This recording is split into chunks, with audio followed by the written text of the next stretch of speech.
On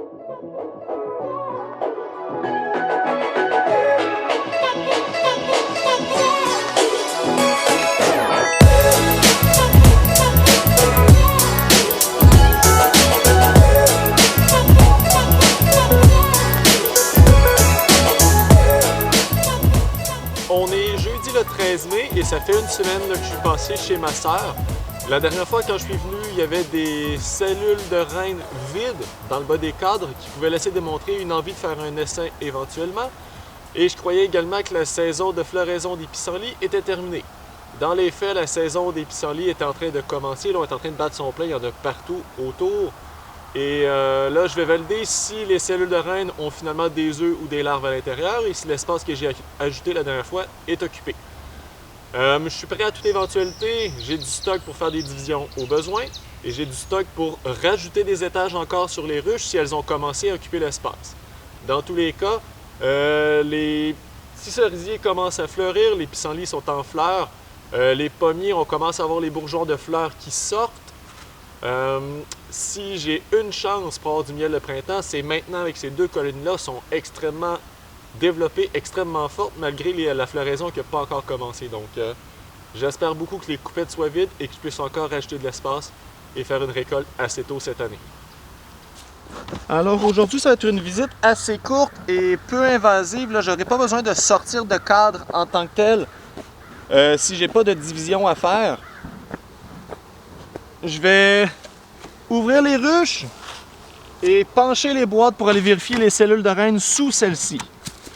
Donc c'est facile d'accès. Elles ont l'habitude de les mettre dans le bas des cadres et je vais pouvoir vérifier immédiatement s'il y a des œufs, s'il y a des larves. Et là, s'il y en a, je lance le processus de division. Là, je vais sortir des cadres et avoir plus de boîtes.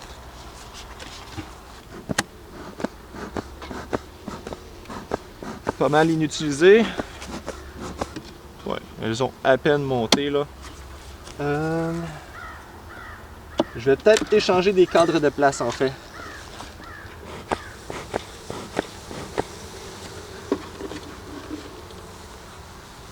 Alors ce que je vais faire, c'est que je vais prendre des cadres dans cette boîte-là et les échanger avec l'autre.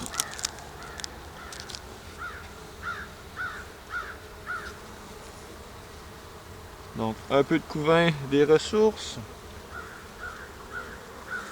Du couvain quand même en masse.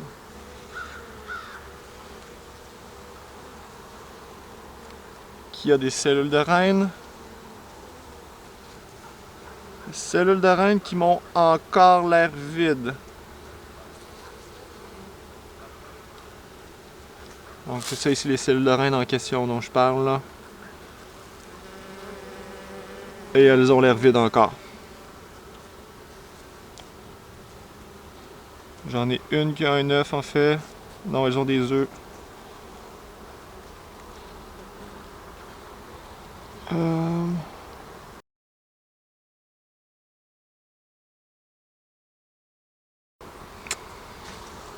Je vais la laisser à l'intérieur pareil.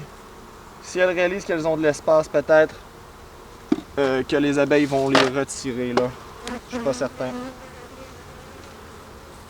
Du moins, elles sont pas encore assez avancées pour me faire croire qu'il y a un essaim imminent.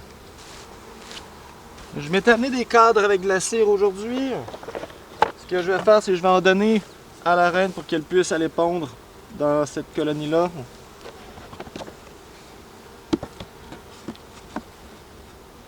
Qu'elle réalise qu'il y a de l'espace en masse.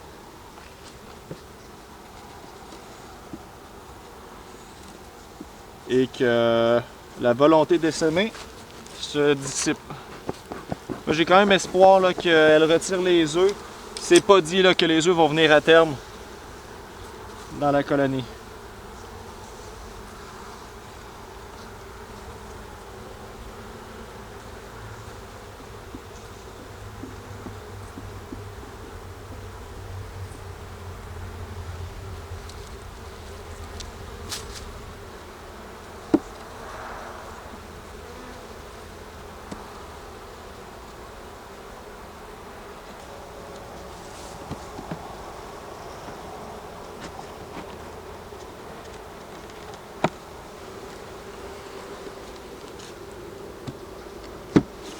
Alors, je vais espérer qu'en ayant déplacé des cadres dans la boîte du haut et en leur ayant donné des cadres qui ont de la cire, ce soit suffisant là, pour casser cette envie d'essaimer. Ici, la cire dépasse trop, je dois la retirer. Cellule de reine et mâle.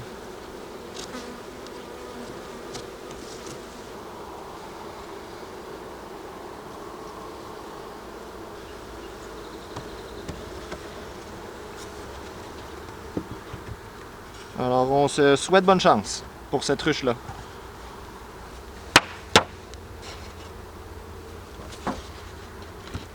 Alors, je vais poursuivre avec la deuxième colonie, elle qui a reçu une hausse à miel la semaine passée. J'aimerais ça valider qu'elles ont été à l'intérieur et qu'elles ont commencé à y construire de la cire.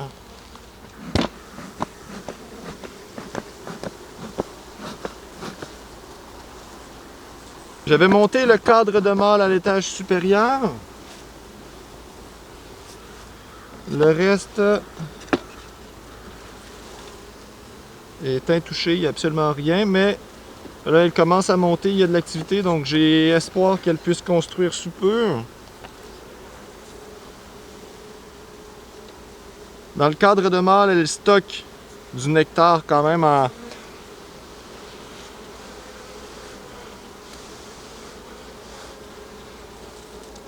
grande quantité dans ces alvéoles-là. Si c'est du nectar, on le voit pas super bien, mais ça commence à être plein.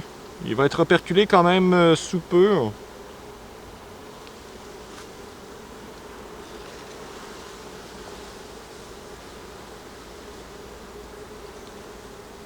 Le reste est vide.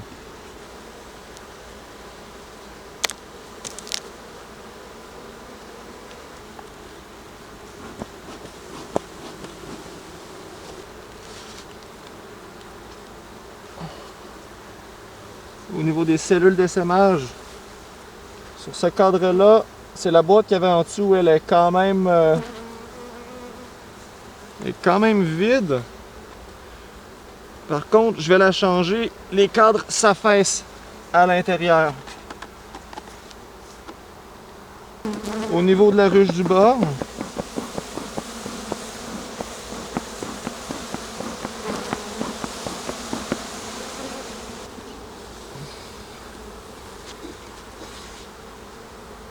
pour ce qui est des cellules de reine,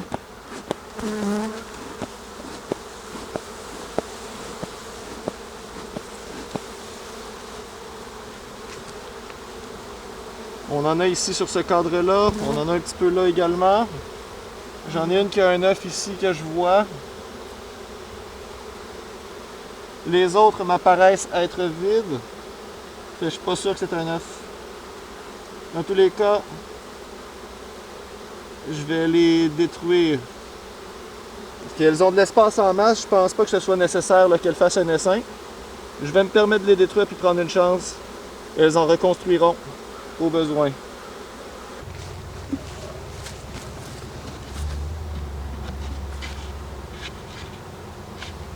Alors, changement de boîte. Alors, cet étage-là, à prime abord, ça a l'air d'être du nectar et du pollen. Quand même en bonne quantité. Nectar et pollen, elles ont continué à accumuler dans cet étage-là. Les cadres sont pratiquement pleins. Ici, j'ai du couvain. Alors, je pense que je vais faire vraiment un gros mix.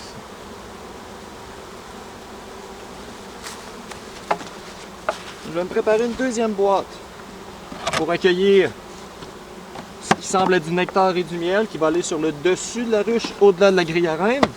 Puis je vais mettre le couvain dans celle-ci. Donc on va vraiment donner de la place à la reine, puis ça va me sauver du trouble, éventuellement. Ça, c'était du nectar. Nectar et miel en grande quantité. Alors, je transfère le couvain dans le haut ici. J'ai du couvain en émergence dans les coins du cadre. Ça va dans le haut. Je vais aller remplir le reste de l'espace avec des cadres de cire qui sont déjà construits, que les abeilles ont utilisé l'année passée pour stocker du miel. Et là, je vais donner à la reine pour qu'elle puisse aller pondre.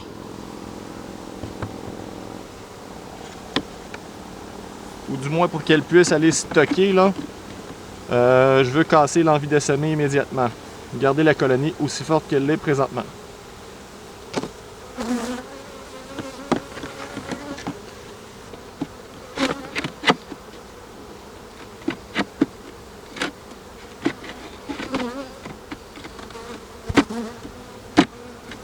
Alors, je vais venir déposer la grille à reine sur cette hausse-là.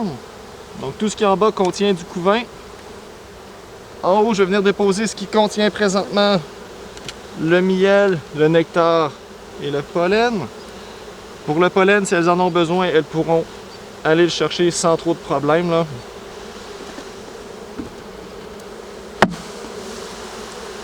Et sur cette hausse-là, qui contient présentement quelques cadres de nectar et de miel, je vais venir déposer la hausse que j'avais dédiée initialement pour le miel. Donc, elles vont pouvoir les visiter là, par la suite. Ça paraît peut-être un peu ridicule, là, mais je vous jure que j'avais un plan en arrivant ici. Je m'attendais soit à avoir une boîte sur le dessus qui était complètement occupée pour la petite ruche et devoir mettre un étage de plus, ou des cellules d'essaimage là, claires et franches avec des larves dans le fond qui étaient vraiment chargées. Et pour celle-ci, je m'attendais à avoir une hausse à miel qui était vraiment très occupée avec de la cire qui commençait à être construite, ou bien des cellules d'essaimage qui étaient, encore là une fois, avec des larves à l'intérieur et qui étaient chargées et en développement quand même avancé.